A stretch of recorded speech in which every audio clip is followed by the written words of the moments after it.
मथुरा में श्री कृष्ण जन्मभूमि ईदगाह विवाद में आज उस याचिका पर सुनवाई होगी जिसमें आरोप लगाया गया कि 1968 में जो समझौता किया गया था उसमें धोखाधड़ी की गई थी। हिंदू पक्ष ने 1968 में इस समझौते को चुनौती देते हुए कहा कि जिस संगठन ने ईदगाह के लिए जमीन देने पर समझौता किया वो हिंदुओं की नुमाइंदगी नहीं करता है।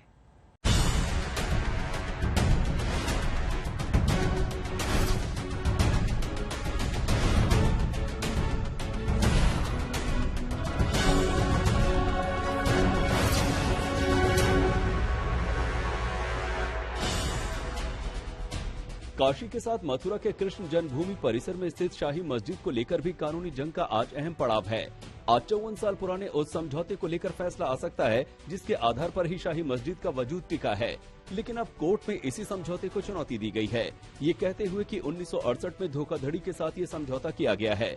सिविल कोर्ट पहले ये बात खारिज कर चुका है और समझौते को वैध ठहरा चुका है, लेकिन जिला कोर्ट ने मामले की दोबारा सुनवाई का आदेश दिया है और उसी पर आज सुनवाई है।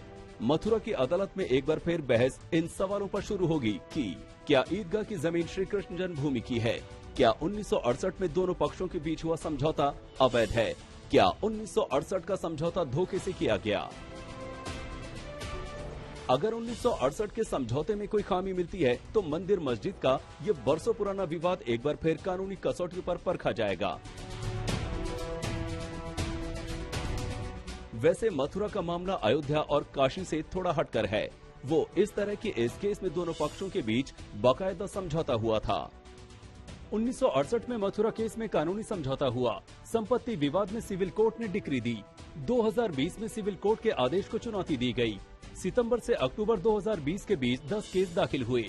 सबसे अहम केस रंजना अग्निहोत्री का माना गया। रंजना अग्निहोत्री केस में धोखे से समझौते की दलील दी गई। केस के जरिए विवादित जमीन पर मालिकाना हक मांगा गया। 30 सितंबर 2020 को सिविल जज ने दावा खारिज किया। सिविल जज ने समझौते को वैध माना। जनवरी 2021 में सिविल जज के आदेश को चुनौती दी गई। 19 मई 2022 को जिला अदालत ने दोबारा सुनवाई का आदेश दिया। मथुरा केस की सुनवाई में पूजा के अधिकार का भी मसला शामिल है।